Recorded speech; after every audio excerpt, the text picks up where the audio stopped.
and it's just not working. And that was kind of like the eye-opener for me. It's just so good. And that's what being self-employed has given me. Yeah. So yes, I earn less money than being employed, but I would trade that money that I don't earn now for everything that I've gained from leaving work.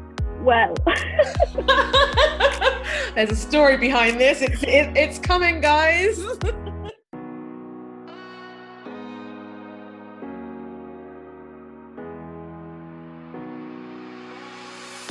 Welcome to the Handmade Bosses show. I'm Steph, and my mission is to help you start, run, and scale an online handmade business and build a creative life you love. I went from being in a 9-to-5 that I absolutely hated to running my 6-figure handmade business in less than a year. So bosses, let's help you get your amazing products out there and get the sales you deserve.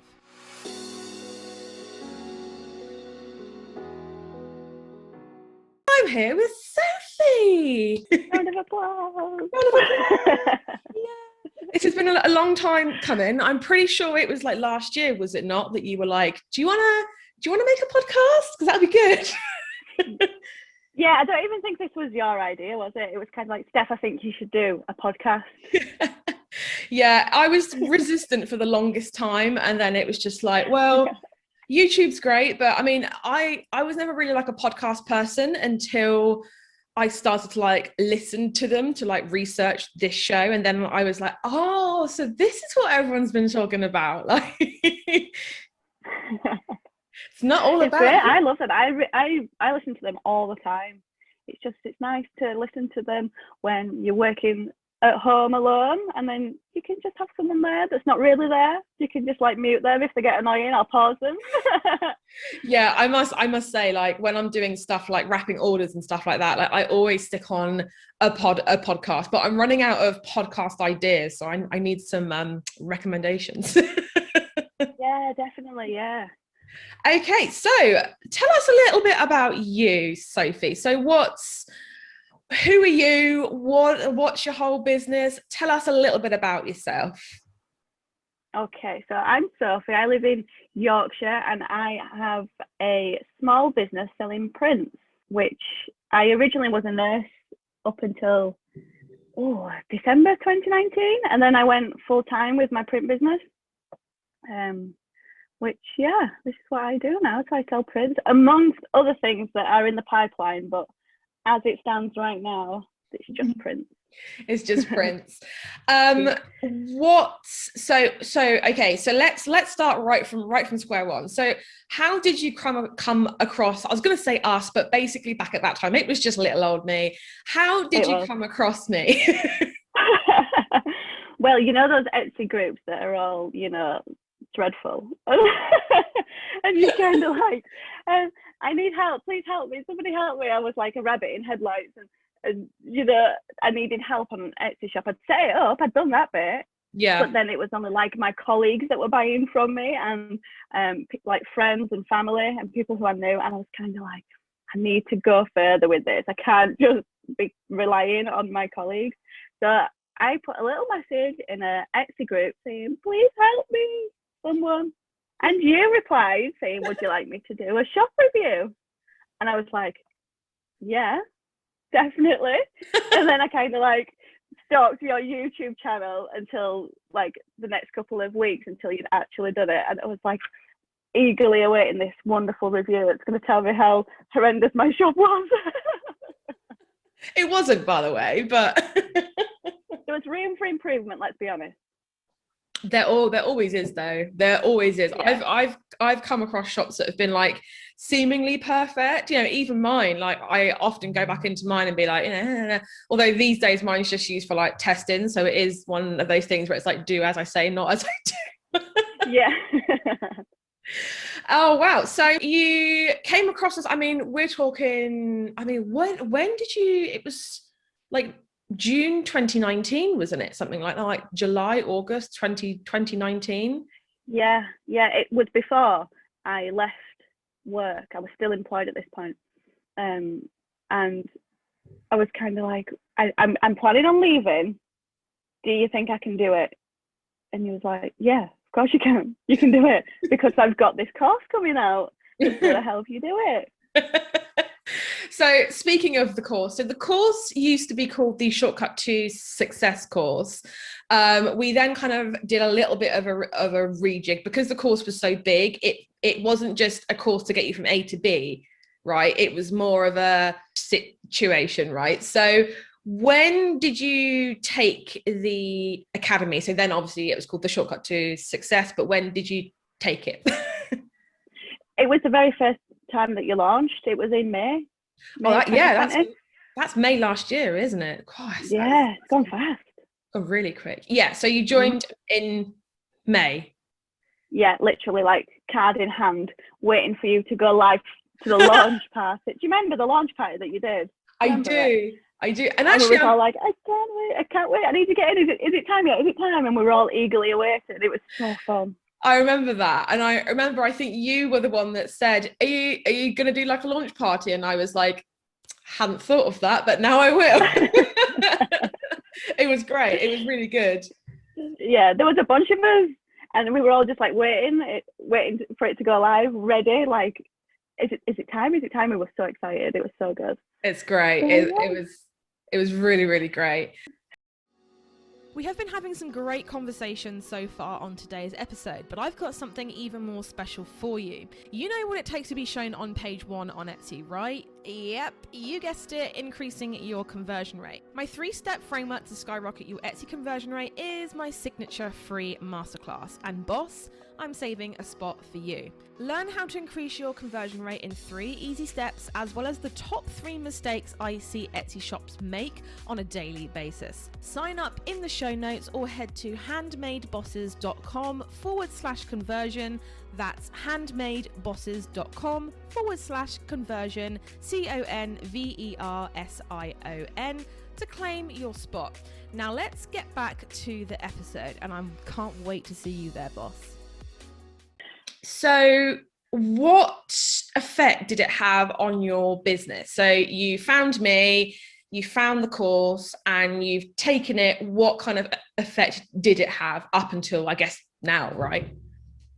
It absolutely transformed my business. Like, even immediately though, like even from, because originally we started with the mindset in like module 1, you remember? So even getting that mindset shift was like, yeah, I can do this. I'm going to make a full-time job out of this, and building the hype of like, you know, you can do this stuff, you can do it.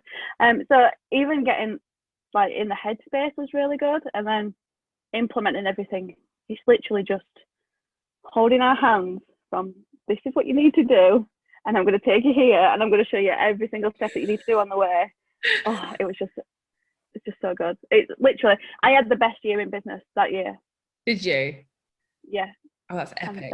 Really, really good. Yeah. And I'd been in business a while before that though. I'd been in since 2017. So that 2020 was my best year in business.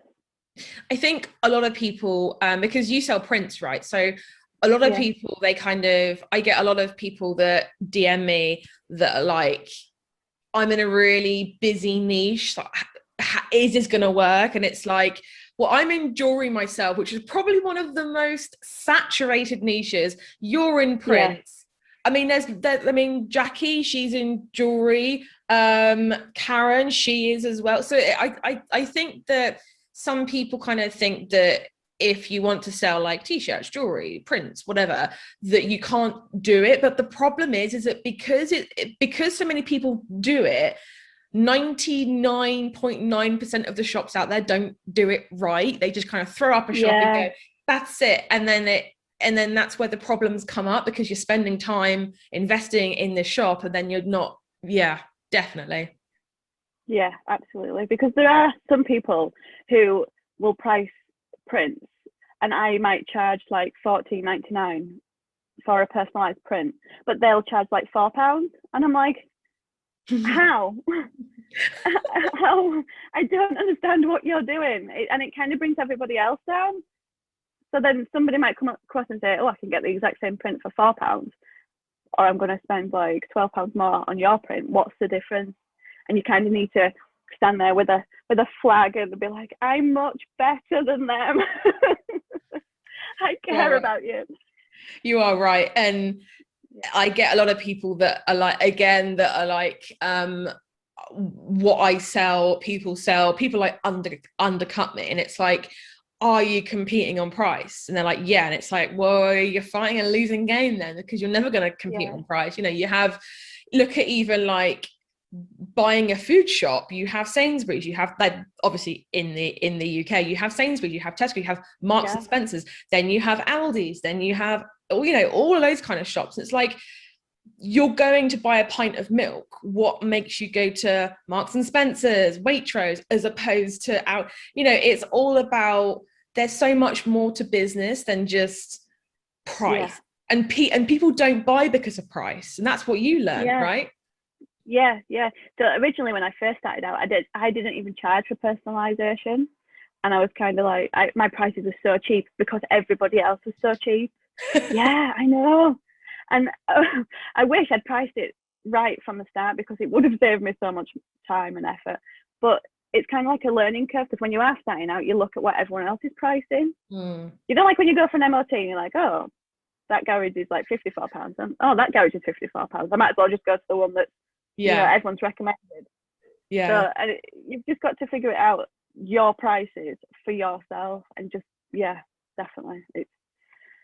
It's a lesson that's hard, because in your head, you're kind of like, you're overcharging. You're never going to get any customers if you charge this much. But then since I've charged a proper amount, I've got more business. Like I say, from last year in business, it was much better from the first couple of years that I was in business. Yeah, I mean, going back to the whole MOT thing, because my husband is very like into cars. I guess I am as well. So, you know, and we have 3 cars in our household. So obviously when it comes to like MOT time, it's like a MOT every 3 months. It's nuts.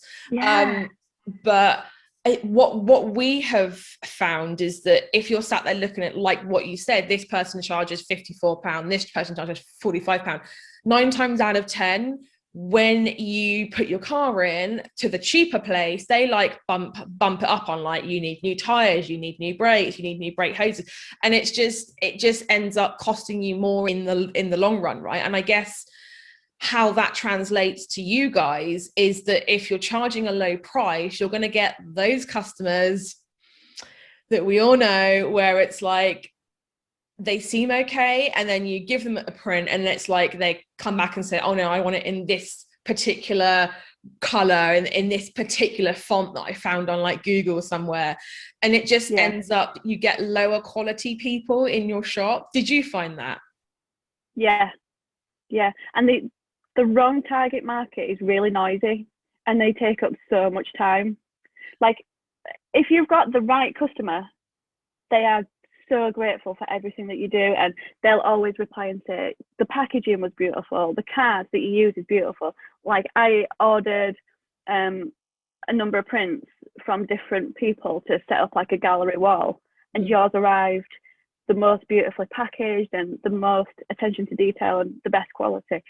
And then the other ones are like, why didn't you put me a pack of Haribos in, or why didn't you give me something free with this order? And you're like, who are you?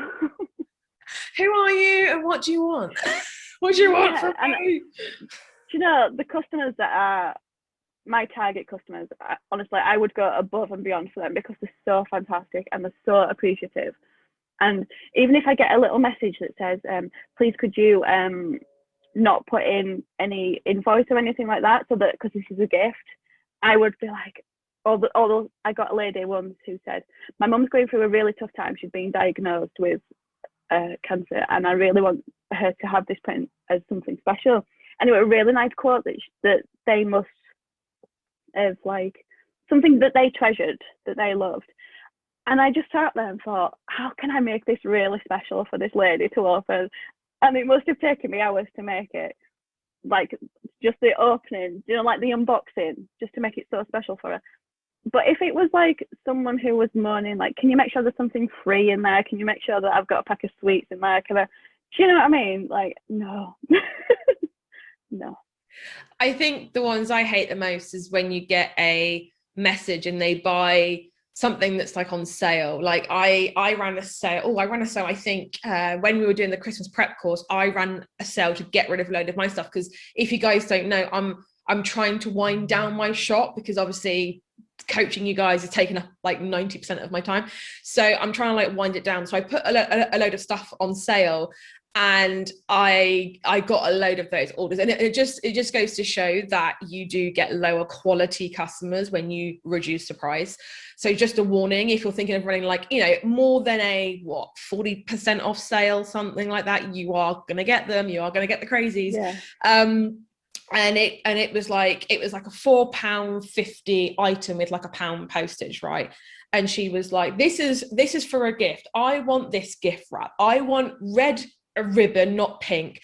I want this. And it was just like, I'm just going to cancel this order. Yeah, and I think you need to be aware that if you get these customers, and these customers who are sending like 20, 30 messages before they even place an order, you have the right to be like, no, I can't carry on with this. You are taking so much time from me that I'm neglecting actually fulfilling my orders from people who want them and have bought them already.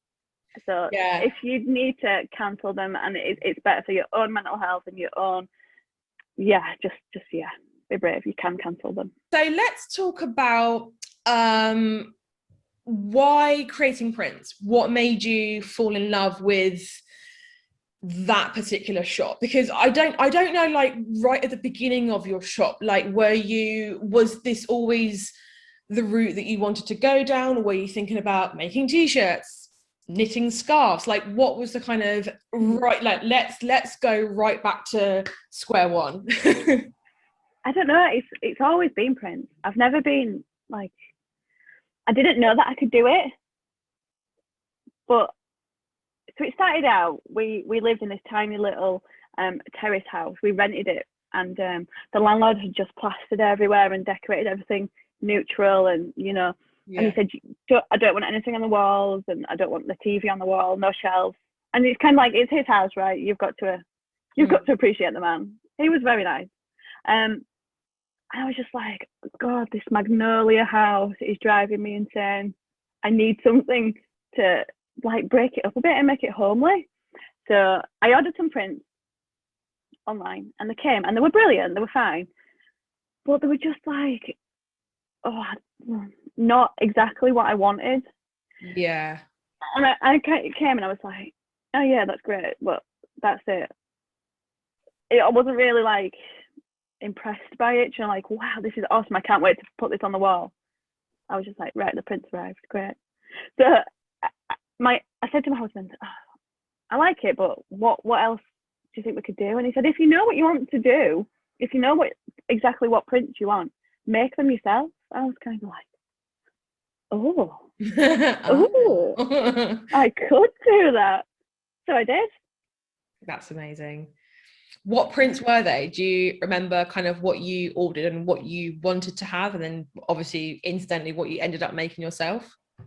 Yeah, so we just had the kids, so the kids were very young. They were like 1 and 2. And I wanted something. I'll tell you what I did, right? It's really cheeseballs. But we weren't married at this point. And I got a print that said the Ingleby's, which is my husband's surname. Yeah. And it arrived, and it was like, but we're not the Ingleby's. That's not your name. And I was like, I know, are you going to change that? I love that. It's like, yeah, your point. Getting the hint now. Let's make it so we're all the Ingleby's. So we got married about a year later. So if any of you guys are listening and you want to give your partner the hint, then just buy a print from Sophie. Give her a little message and be like, I want to be proposed to. Can you make this happen? Yeah, which is a really like cheesy way of doing it, but I was like, he's not asking me. We've got these 2 children. We live together. We've been together like 6 years already. God damn it! Pull your finger out. Crack on, mate. Yeah, so that's what I ended up making. So like family prints, like people, I kind of guess I was my own target market because I was there living it, and I was like, I've got this blank house that I want to fill with personalized prints and family treasures that we can just keep and decorate our homes with. And so that's what I made. And that's what I did decorate the house with. So I just wanted to very quickly ask you, like, based off of that, so you started your shop just kind of making prints. You were like, I know that I want to be a print shop, but you weren't kind of niched out. And I think that's the kind of point that I reviewed your shop, and it was like, you know, you have talent and it's great, but you have to niche down. So explain a little bit about how you begun your shop versus how you ended up kind of niching down and going into that. Yeah, so because I was so new, I've never done anything like this before. I kind of like, I designed some prints and I put them up on Facebook. I didn't have Etsy at this point when I was very new. I put them up on Facebook and I said, like, this is what I can do. And then people would get in touch with me and say, can you make me this? Can you make me that? And that's what I based the designs on, like all these random people who were all different. And like some wanted wedding invitations as well. And some wanted like a gift card that they wanted to gift their other half. Like my sister bought a little print from me. It wasn't like a print, but I'd made it up into like a little plane ticket, and she wanted to give it to her husband because she was taking him away for his 30th birthday. She was going to take him to Vegas. So, and that was like completely different to the actual prints that I was making. Just complete randomness, but it got me going. So I don't fully regret it, but then it got to about 3 months in and I was like, right, I just can't carry on like this. Like, people are asking me to do this and this and this and this. I kind of want to put my own designs up and then say, buy these. Yeah. Or don't. Yeah. I like that. Buy these or don't. Like, whatever. Yeah. I was just fed up with like, and bear in mind, I never charged for personalization at this point. So my prices were like dirt cheap. And I could spend hours and hours and hours designing this print. And then I'd send them a proof copy and say, what do you think of this? And they'd be like, can you actually change the font and can you change the colours? And I'm like, right, so this is another 10 hours. And I never charged for any of this. God. So this is where it kind of got like, I can't carry on. And that's when I reached out to you and you did the shop critique eventually. When I got the Etsy, when I got my Etsy shop set up. And I think you did kind of look at it and say, yeah, you're doing everything. You're not appealing to one person. You're trying to appeal to everyone. And it's just not working.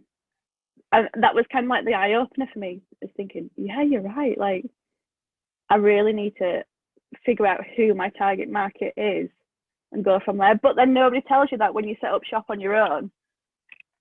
You kind of got to figure this stuff out for yourself, unless you've got like the academy, which was the course then, that tells you what to do. So yeah, but now I have got a really defined audience, and yeah, I'm much better because, like I say, people come, they can buy it or they can't. It depends if they like it. I'm not having these people like, can you do this? Can you change that? Can you do that? Do you know, like spending 20 plus hours on one print for them to say, yeah, can we change the font? So I've got an audience now. We are niche down and it's just less stressful. I'm very, because you've been through has it been about 3 rebrands since is it 2 or is it 3 rebrands? Well, there's a story behind this. It's coming, guys. Oh god. Right, I initially started with one business name just to get everything up and running, but nobody really understood what it was, and whenever I said it, they kind of like went, I'm not gonna know how to Google that. So I changed it to the English Print Company, which I am now, but I designed it and it was very pink and very girly, and I liked it, and I like painted my bedroom pink because this is where I take photos. Love it. You know, for my prints. And now I'm like, I don't like the pink anymore. I need to paint the bedroom. I need to rebrand. So now I've gone to like a greeny neutral colour. So it's the same name, but the branding is completely different. It's much more toned down. It's not in your face pink. So my husband is thrilled that we need to redecorate. Yeah. I remember when I told my other half that, because we were going to have our wedding being like yellow was like it still is my favorite color. And then I found my dress, which if you haven't seen pictures, it had pink flowers on it. So it was literally like 6 months before the wedding. I'm like, by the way, the entire color scheme is changing to pink. But you've got to wear like a pink waistcoat. And he was like, no. And I was like, yeah. It's happening. So now you've gone very much into like calm, hygge. How did you, what triggered you to kind of make the change from what you were to this now? Yeah, so that I knew I needed to niche down, but it was actually quite a random thing that triggered it off. So we knew my son Charlie, he was 4, 5 at the time, and he'd started year 1, and his teacher said to me, Charlie's really struggling with his hearing at school. He finds everything really overwhelming. And it was like little things like we weren't allowed the car radio on, and everything needed to be calm and quiet. And if the dogs barked, he would absolutely just lose his mind. He hates loud noises, basically. But obviously I have to send him to school.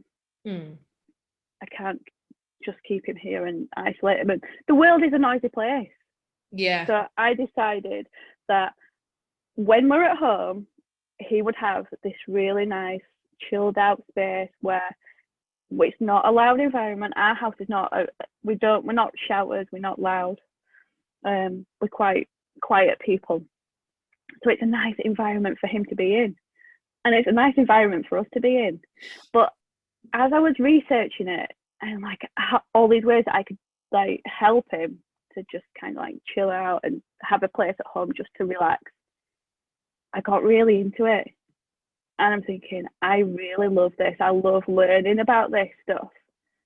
I want to do this more and more. Do you know when you find something and you just like, I want to go all in for this. Roll with it.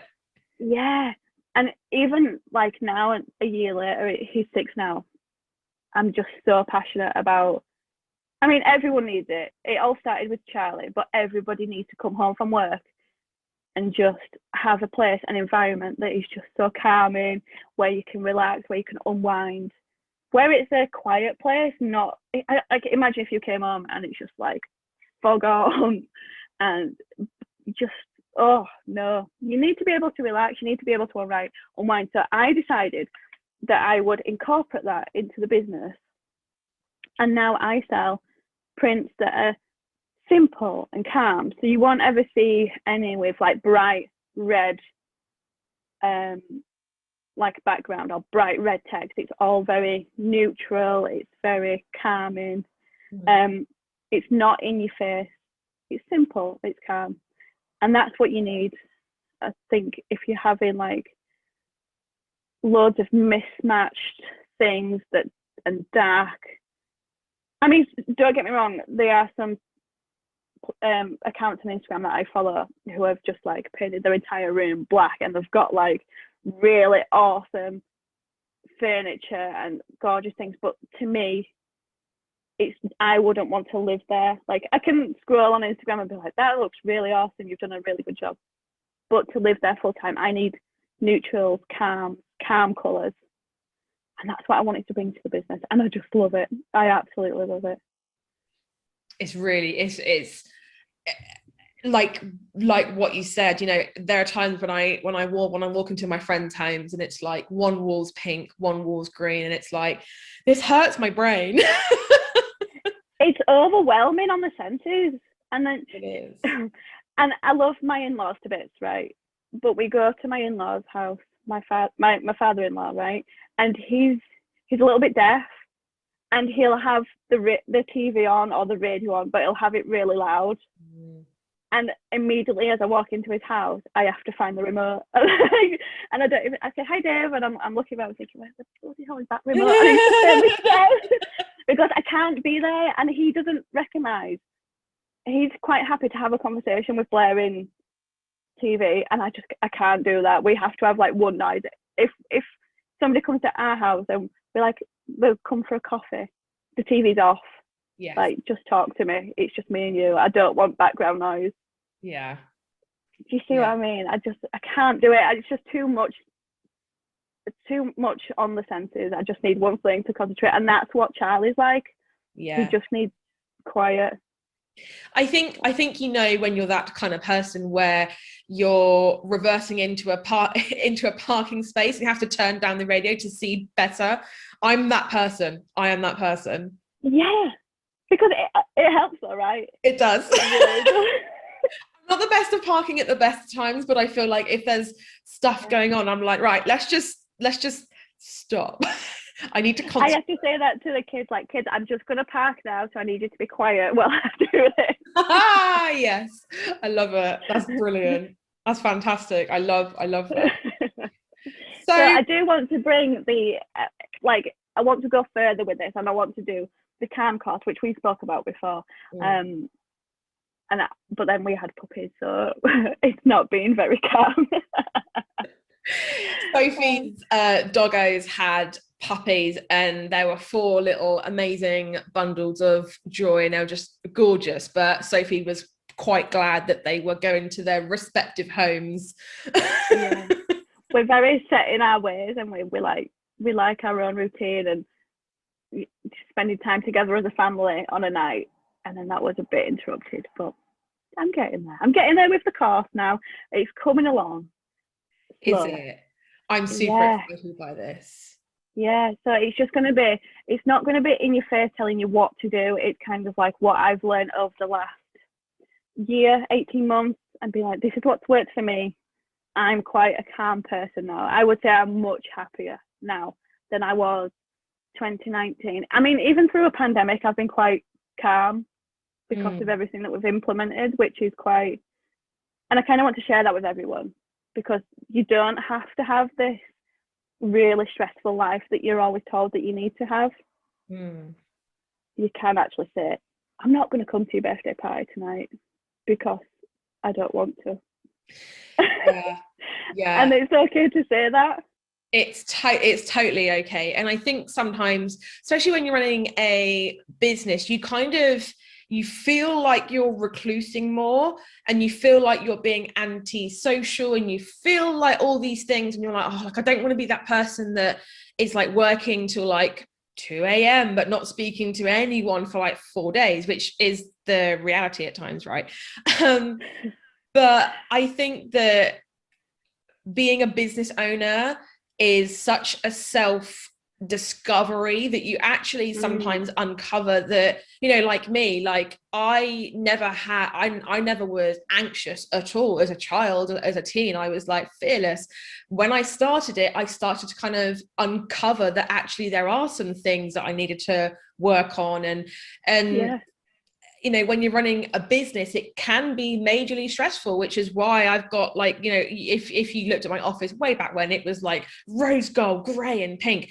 And it was like an assault when you walked in the room. It was like, this does not want me to do my best work. So I think that it's not just taking on meditation. It's not just doing one thing, it's actually bringing that into your whole life. And I think that's where you win. Is you've done the prints, and now you're like, this isn't enough to share what I know, and I need to. So that's why you're making the course, which sounds amazing, and I cannot wait.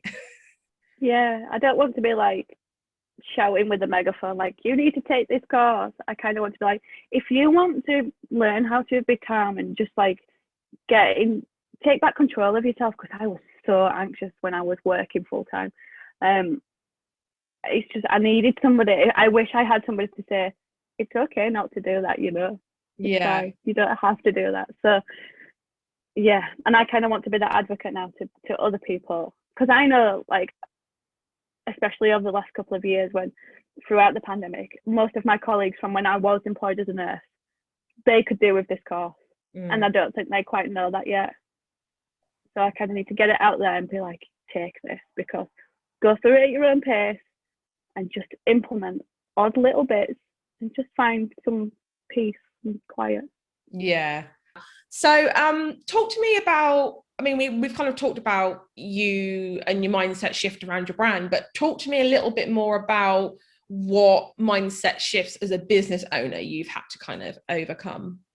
I think it's being allowed to actually do it though. Like when I was growing up, my mum and dad was kind of like, you're not taking drama, you're not taking art, you're not taking a foreign language, you are taking math, English and science, geography and history, and you are doing proper subjects, in inverted commas.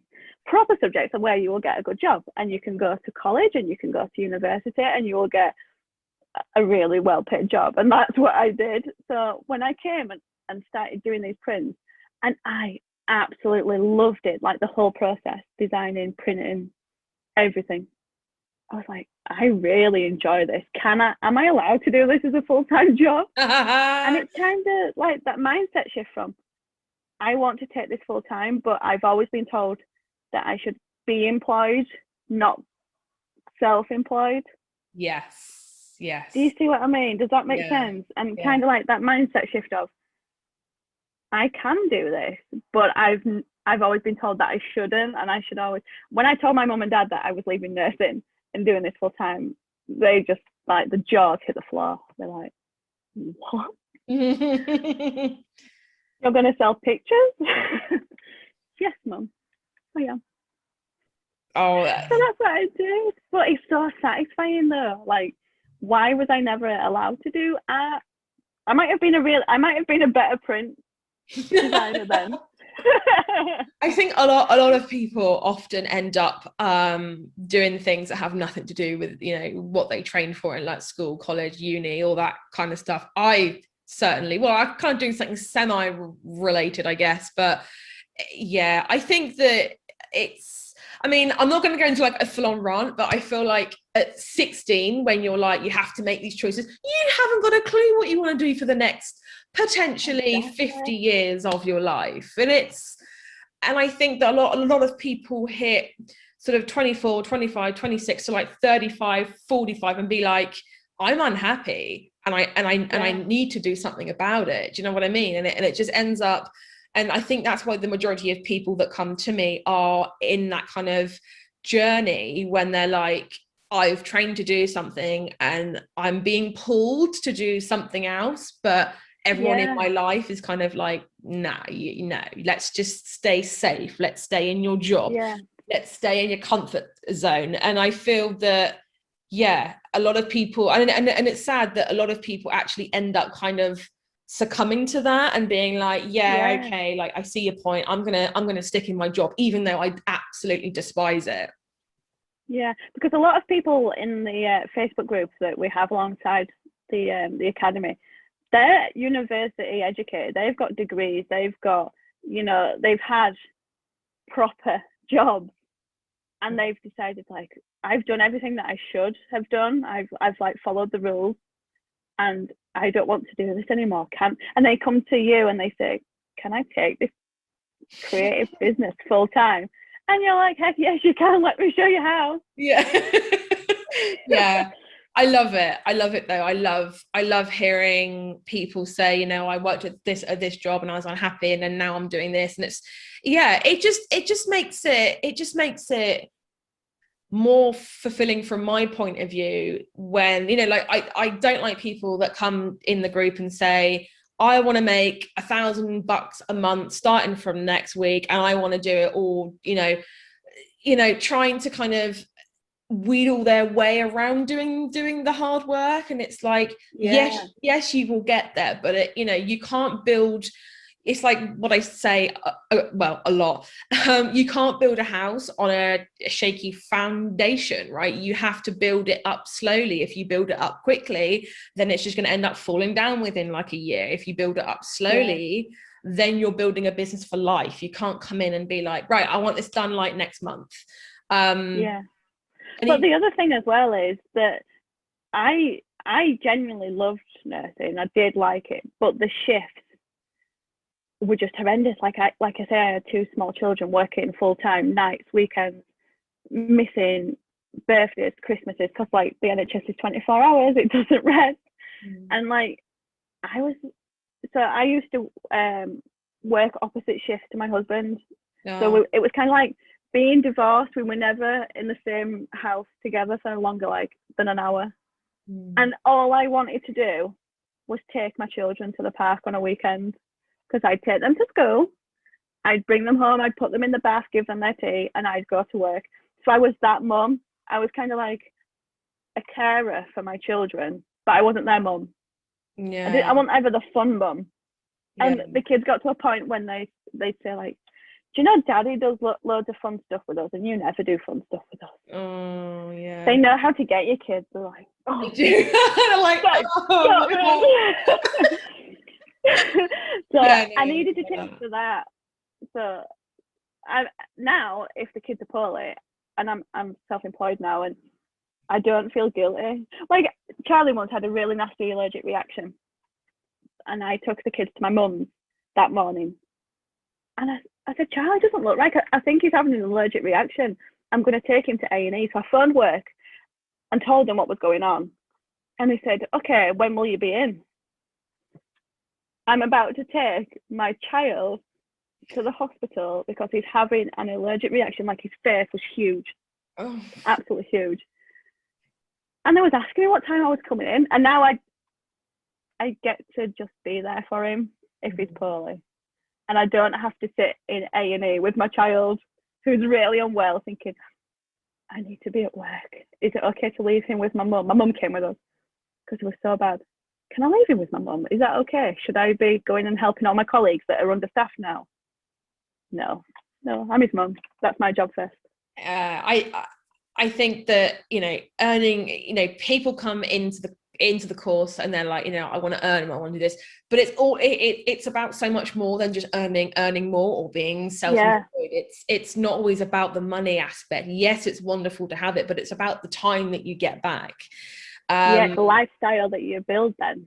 The lifestyle, everything that you can accomplish in 5 years as opposed to 25 because you haven't got the job. Yeah, I completely agree. Yes, it is hard work, but I think that, we've seen it in the group, right? There's been plenty of people who work like 7-8 hours a week, and the rest of the time they're like doing whatever they want. They could be building the business, they could be looking after their kids, their dog, going on holiday, all that kind of stuff. So exactly, yeah, we go to swimming lessons, we go to karate lessons, we go and spend time with friends. That's awesome. It's just so good, and that's what being self-employed has given me.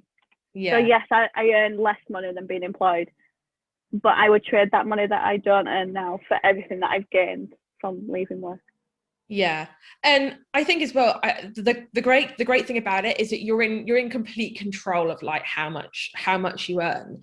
So so if I wanted to make more money, I could make more money. And you are, like you say, you are in complete control of, if you want to earn more, you can earn more. Like with me, I've been winding down my Etsy shop, obviously to spend more time with you guys, but it's like I have control over that. I'm not having to go to a boss and being like, can I cut down my hours or do like one less day a week? It's like, you know what, I'm gonna do this, I'm gonna do that. And it's great to have that control. And you have to kind of teach yourself, don't you, to like have to have that control, because you feel guilty about everything. And like then like the first month you're like, should I be like cleaning up for like the 8th time this week? Should I be like going and getting a food shop? Should I be doing it? And it's like, relax, you're fine. It is. And it's a change for your family as well, because technically I'm at home all day. So why isn't the dishes done? Like, why have I got an ironing pile bigger than Everest? Why is this not done? Well, because I'm working.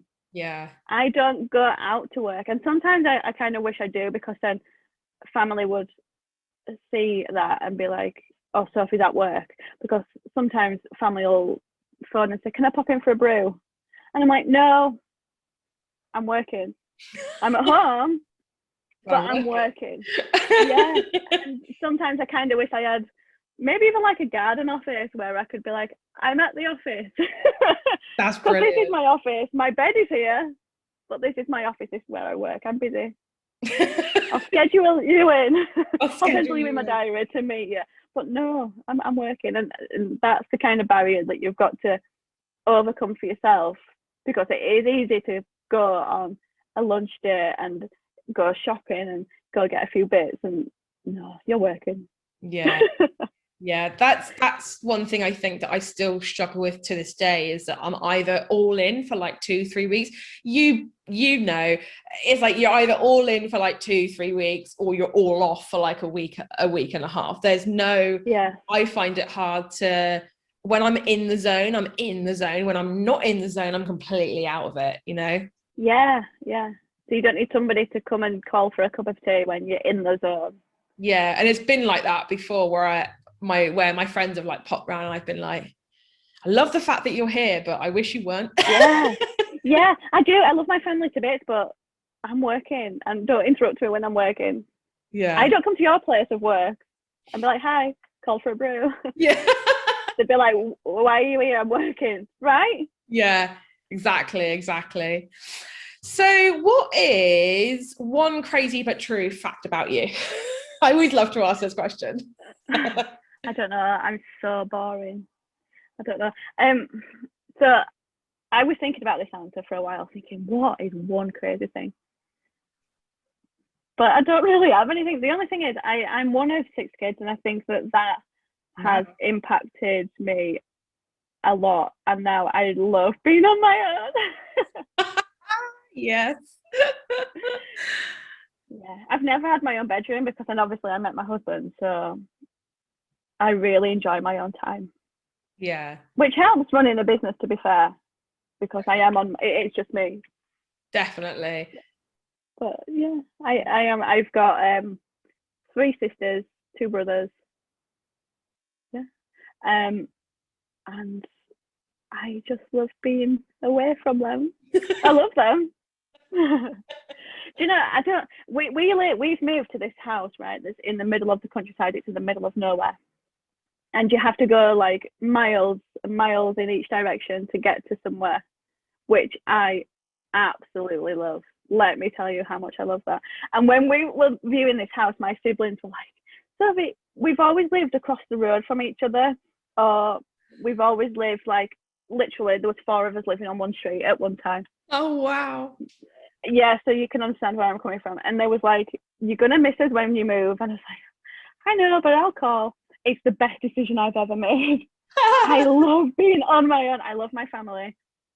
But just that bit of distance is perfect. I mean, I would happily move to Norway on my own. I'm a bit like that. I've always fancied like traveling somewhere on my own. I'm so scared that I'll get lost, and then like I'll just be like wandering around for like months, just like I don't know what to do. Yeah. No, I'm exactly the same. Like I really love I love my own time. I love to like read, love to obviously listen to podcasts. All those types of things. Like I'm really happy to be on my own. My other half though, he's always like, what you doing? Like, yeah, my husband's the same. He's always got to have a plan to do something, or are we going somewhere this week, and are we doing this, are we doing this? I'm like, let's just stay home and just chill. Just go away but for a little bit. He just can't. Yeah, he can't. He's got to be around people. And yeah, opposites attract, I guess. But wow. So, what have you learned by being a business owner about yourself? Because as I said, like being a business owner, you seriously learn a lot about yourself. I guess just because you're spending time with yourself as well. Yeah. So what's one thing that you have learned about yourself running a business? Just that I was absolutely made to do this. If that makes sense. Yeah. Because like I got into nursing because my mum was a carer and my sisters were carers, and it was in the family to do that. So I kind of followed everyone else's dream. And then when I did this, I was like, I really enjoy this. Like, this is made for me. Like, you know how much I love a spreadsheet. Like, designing stuff, like building the course at the minute. I am all over that. I love it. Planning, taxes. I don't even mind doing taxes. I know people dread that. I'm absolutely fine with that. I've got my spreadsheet all sorted out, so it's not a headache for me. Just everything, every little aspect, I love it. Like, I wish I'd have done this straight away. I wish I'd have done this, because, oh my God, I was meant to do this. I love it. That's really good to hear. I think everyone, once they start doing this handmade business, you know, they always look back and go, I really wish I'd done that. I'd had the courage to like jump and do this many years ago. Like, I personally, for me, I wish that I'd done it right from like when I left college. Like, I wished that I just jumped, but I didn't. And you can always look back and give yourself advice, can't you? Which does lead me on to my next question, which is, what's your one piece of advice to those who are looking to start and scale a handmade business? So if someone's listening right now and being like, yes, I have this itch to do something and I want to go all in, what's your one piece of advice? Pricing. From experience, it would be price yourself right from the start. Because if I'd have priced myself, if I'd have charged for all them hours that I was actually designing their prints and doing everything, I'd have earned a lot more money. And it would have made them think like that I was better as well. But I think if you can get your pricing straight away correct, how you want it, but factor everything in, like materials, the lot, it tells you everything in the course, in the academy, if you do that. But just do it right first time. But then again, I learned a lot as well, so it's not a massive regret. And it's just, it would have saved me a lot of time, a lot of effort. But price yourself right from the start. Even though your brain is going to say you're charging too much, you're not going to get any customers, just do it. Ignore it. Yeah, you've got to push past those kind of barriers, haven't you, when you're first, because you're so tempted to charge. Like, you know, I was looking at a boss the other day, and she had jewelry, and it was like charging £5 for like a bee necklace, and it's like, girl, you have blocks, you have money blocks, you don't have a problem with your shop, you have money blocks, and we need to talk about them. It was nuts. So if you can do that straight from the get-go, you'll be perfect, you'll scale. But then you can use it, because I did it with courses that I took. You reinvest. Like, I started out with a £30 printer that I used to print everything on, and now my printer costs me like £800. Like, you see the difference in starting, and then you can invest in better quality materials, and you can still earn a wage. And it's just start pricing from the beginning properly, and you'll be fine. Yeah, I think that's one of the biggest mistakes that I see people do, is that they try to like price it. They look on like a spreadsheet, which is great because we both love a good spreadsheet, but they look at what things cost them and they go, okay, well, I'm going to charge double. Boom, job done. But they don't account for, like, you know, what if they send something out and it's not right, they have to remake it? What if Royal Mail decides to hike up their prices one day, because they do that on it seems like a weekly basis. And it's like all of these things that you've got to give yourself buffers for. And then it then comes into it that obviously wholesale is built into the course, but it then comes to it that if you want to take your business further and you want to do wholesale, you've then got to go back all the way through and reprice things if you haven't built that in right from the get-go. So I think like you say, pricing is really important to make sure that you get right. Yeah, definitely. It's going to save you a lot of time as well, which you can be using for other things that, you know, you want to do. Definitely 110%. So what's one thing that you'd wish you'd known at the beginning of your journey? When I was first starting out, I used to stock my prints in a little shop along the high street. Like I say, it was not my target market, but I was like, my prints are in the shop. It's great.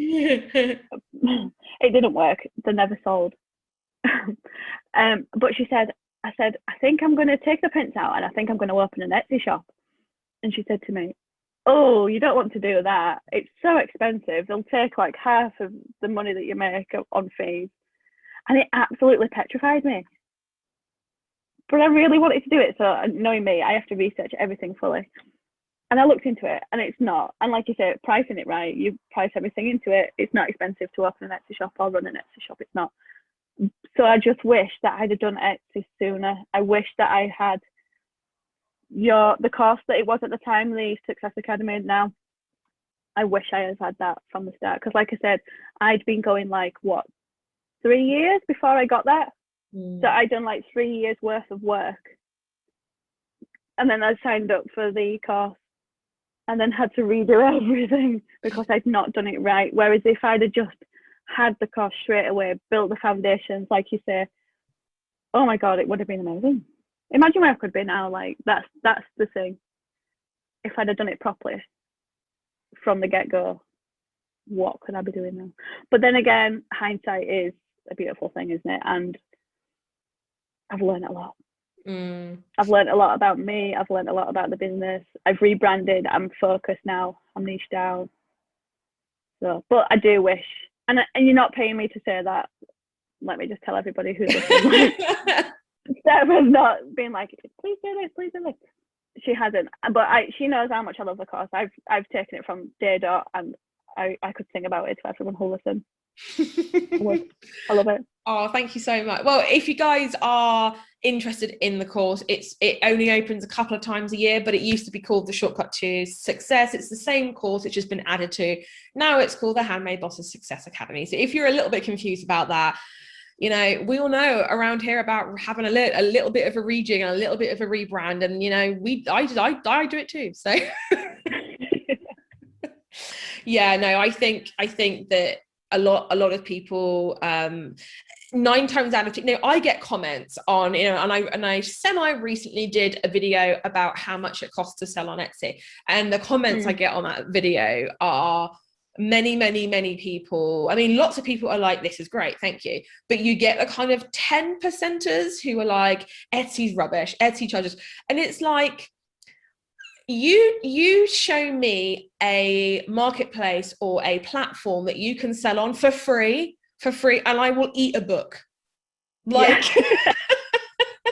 Like, it's going to cost you money to do anything to do with business, right? It's going to cost you money. And to those people, I always say this, the same thing. It's like, you price for where you sell, you price for your target market. I'm not saying you can go on there and charge £100 for a lip balm. That's, you know, that's going too far that way. But like what you said, you can't start off a successful business having these mindset issues around pricing and what your items are worth. And I mean, we could get deep into that, and we probably will at some point, but there's so much around that it can destroy a business. Yeah, absolutely. Because I've got my own website, but it doesn't bring in near enough as much traffic as Etsy does, because Etsy's just brilliant. Like, I know a lot of people don't like it because it's expensive, and yes, if I get a sale on my website, the fees are a lot lower, but I have built a business on Etsy. Like, last year was my best year in business, and I earned a full-time more than my NHS job. It was just incredible. And this year we've had like the puppies and bits and bobs like that, where I've not been able to put like full 100% of my time into the business, and you can tell because I'm doing things behind the scenes as well, like the course and bits and bobs like that. So if you put the time and the effort into it, Etsy will reward you. Yeah, like, it will make you money. It will. Yeah. And you can't get that from like a website, because you've kind of got to do X, Y, and Z as well. If you like set up the formula, Etsy will just bring people to you. If you do your SEO right, your pictures, everything like that, it will bring it. You will make money. And I think as well that with your own website, a lot of people are like, should I start Etsy or should I start my own website? And it's like asking, should I be buying a boat or a car? They don't do the same thing. They're both two completely different things. One, you have to drive traffic in yourself, which, yes, the fees might be lower, but you're paying more on the front end, bringing people in. You're paying for ads, you're paying to, I don't know, to get featured in a blog post or a marketplace or whatever. So yes, the fees are lower, but you're paying to bring traffic to you. Whereas Etsy's like upfront, this is how much it costs. We're going to bring traffic to you for nothing. So where can people find you on socials, on Instagram, Facebook, anything like that? Where can people find you? I am at the English Print Co on Instagram and Facebook, although I'm not fully active on Facebook because I really can't stand it. But I love Instagram. Love it. Amazing. And we'll put that in the show notes. So if you want to check Sophie out, you can do that. And guys, I hope you have enjoyed our little chit chat episode. It was really good to hear about you and your business and all that good stuff. Yeah, thank you very much for having me. I've enjoyed it. No worries. We really hope you enjoyed today's episode. Don't forget to check the show notes for some more helpful links and also a link to our website as well. Also, you can watch the video version of this over on our YouTube channel. Don't forget to get your free spot on our masterclass, a 3-step framework to skyrocket your Etsy conversion rate at handmadebosses.com/conversion. That's handmadebosses.com/conversion. We would also love it if you could leave us a review on iTunes, as it really helps us to reach more bosses in need. Subscribe to the show and we will see you on the next episode.